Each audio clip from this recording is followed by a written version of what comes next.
With love, to you who loves Sunako Nakahara of Yamato Nadeshiko. So let's talk about Yamato Nadeshiko, the show that brings out the weird and the wonderful in all of us.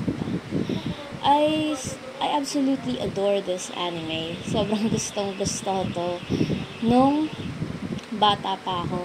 Pinapanood ko rin siya sa local channel namin every time na galing ako sa school.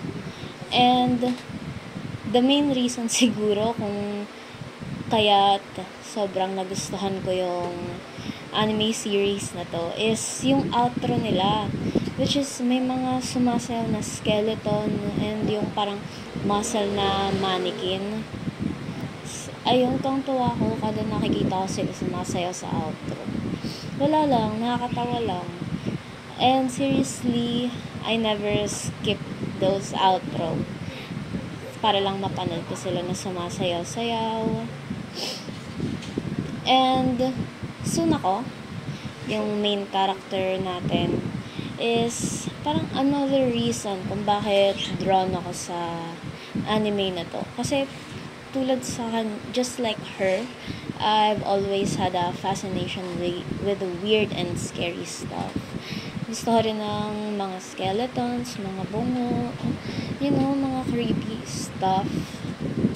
And there's something so relatable about her love for the macabre, and it's refreshing to see characters who's unapologetically herself, diba?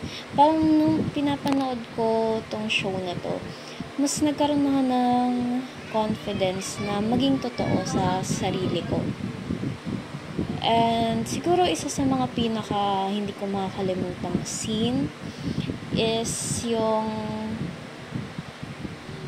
si Sunako nag-step out na siya sa comfort zone niya at umattend sa formal event, which is something na ayaw niya, diba? Ayaw niya ng magandang bagay, ayaw niya ng mga dress, ng mga kikay na bagay. At doon natin nakita, doon ko nakita na yung true beauty niya na, wow, ang ganda-ganda niya pala talaga.